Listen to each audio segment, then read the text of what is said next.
Well, your comments on Facebook are interesting. Angie Benghazi Brian says, it's a lie that it's treatable with chemical medication instead of discipline. She said, I don't believe in the diagnosis at all. Well, my next guest, who is an expert, a psychologist, a clinical psychologist who works with this population of people, and he agrees. My co-author of the book, ladies and gentlemen, welcome to Smart Life, Dr. Dathan Paterno. Hi, good to be with you today. Good to have you, Dr. Paterno. Now, you say the diagnosis is total bunk. I do see, though, some personality traits that are very distinct in my personality and those who are more like me. And you and I, honestly, I don't know that we've ever discussed you specifically, but you strike me very distinctly as someone who is absolutely not ADD. That would be my diagnosis of you, even though I don't diagnose. But so if there's no such thing as a diagnosis, how come it's so easy for me to look at Mark and say, yeah, I think you do. Look at Isaiah Henkel and say, yeah, I'm pretty sure you're ADD. Look at myself and go, no kidding. And look at you and go, not ADD. Mm-hmm. Well, there's two different meanings of the word ADHD. Okay, there is the social construct that we have created that describes very real phenomena. Okay. It is very real that some people don't pay attention very well. It's very real that some people are disorganized and get easily distracted and can't finish things. All of that stuff is very real, okay? And if we want to lump together some of those and call it ADD, that doesn't bother me at all, okay, as a personality trait. Mm-hmm. What really gets me is the unscientific diagnosis of what is considered by physicians to be a neurobiological disorder and a disability. That is what I find completely bunk. Okay, but if we can't categorize it, I guess. I mean, and I don't like the word attention deficit disorder. I really don't think it is that. I don't think it's that I don't pay attention well, and I don't think it's that I can't finish things. I think it's that I'm focused on finishing, as my last guest, Mark Spurlock, put it, that which is immediately in front of me. I am fiercely focused on that, and things by the wayside tend to drop. Also, I think people with ADD, I want to say we enjoy the pursuit of the hunt. And so when there's an unfinished project in front of us, we get kind of excited about the possibilities in that unfinished product. So it's not that I can't finish it. It's just that I like to have a lot of things going at the same time. So I have a lot to look forward to. I mean, you know, so this is more of a personality preference, in my opinion, perhaps than a disorder, I guess, is what I'm trying to say. Does that make sense? And would you concur with most of that? Yes, absolutely. And if we didn't conflate the two, I wouldn't have a problem with it. But I think that's a wonderful characteristic and a great trait, as long as you recognize that there are some inadvertent, difficulties with it and risks that go along with that. And as long as you can cope with those risks and make sure that you don't get caught up in some traps, then I think it's absolutely fantastic. I just don't like because it is a mental illness label and it's considered a lifelong disorder or a disability, to call something that is wonderful and can be very good a disability or mental illness makes no sense to me. And so I think we confuse those two, and I think we really have to separate it. Maybe we need a new term for that. Yeah, maybe we do need a new term, and you bring up a great point. This is a multi-billion-dollar industry. Tell us about the money involved for the huge lobby group of the American Medical Association, known corrupt lobby group. I'm sorry, can't stand them. There's my bias. Yeah. And also Big Pharma, who I have lots of big problems with. Tell me how much money they're making in all this and why they might not want to change the name. Yeah. Well, the pharmaceutical industry is by far the most profitable industry in the world. It's not big oil. It's not anything else but big pharma. They make an amazing amount of money, and their profit margin is huge.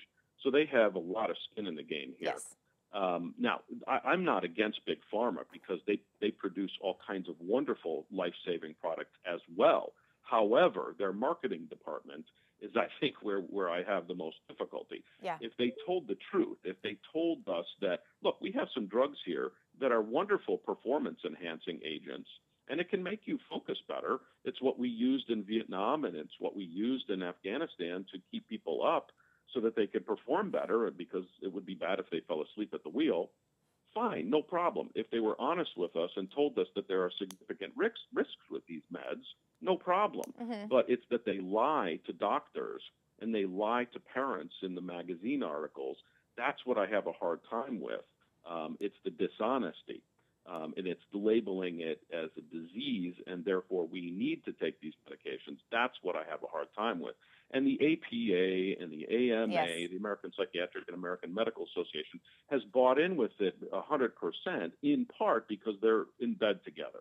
Yeah. Now, everybody who's on in the government industry has been part of the APA or the AMA, and has been one of the significant members of Big Pharma. They all kind of take turns. It's like a rotating, system. So once you're out of the APA, you go lobby, and then you're in the government, and they just take turns. So they're all in bed together, supporting each other. So let's talk about this for a moment, because you see these patients on a regular basis who have been taking these drugs for a long time. What's good about the drugs and what's dangerous about the drugs? Well, I separate children and adults. Okay. Children are like soft clay that are much more malleable than the adult brain, okay? Children can be trained out of whatever those phenomena are. Their development is such that their attention and concentration and stick-to-itiveness and all of that kind of stuff can be improved dramatically, okay, through discipline, through other means to improve motivation, diet, sleep, exercise, all of that. The adult brain is different, okay? It is more solidified. It can change less. It still has plasticity, but it can't change as much. So with them, as long as they understand the risks and the benefits, I don't have a problem with an adult choosing to take stimulants. That's not a problem for me. I take stimulants every day. I drink my cup of coffee. That keeps me more alert. Exactly. Okay? I just know how to dose it, and it's a lot cheaper, and I don't have to go to a shrink to do it. Okay? So it's a very different ballgame. With a child whose neurological system is very immature, it's dangerous to give them these kind of drugs, and they become much more addicted. And then later on, they can't function without it. So it's two totally different ball games. Yeah, and I completely agree with you. So do you think that children should never be given drugs for ADD? Yes, because the other methods can work much better, number one, and they work permanently, number two. And in the long run, the cost-benefit ratio is far better for parents and other adults improving discipline. Yes. That's really fascinating.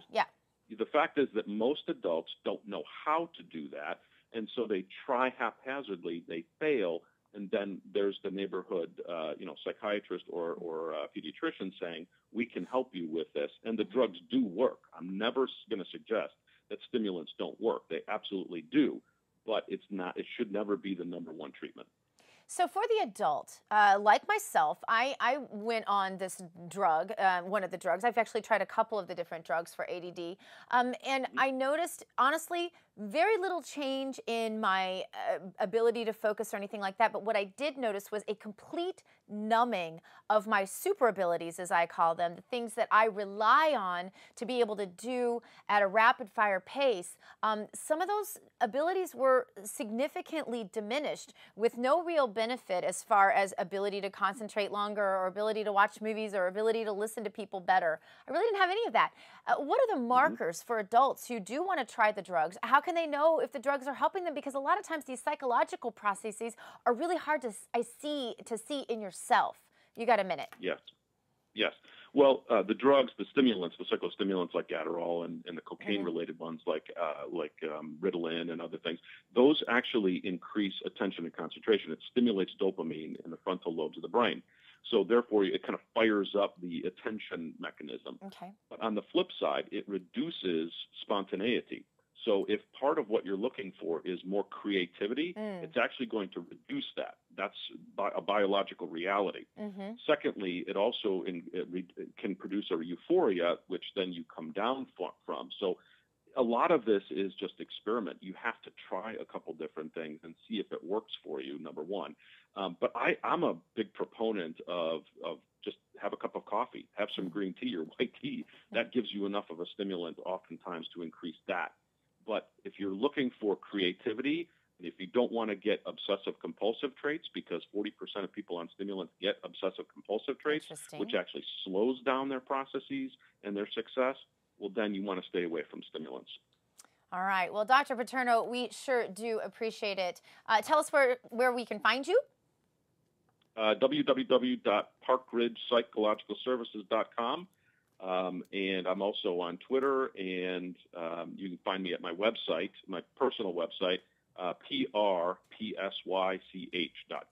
All right. Thanks, Dr. Paterno.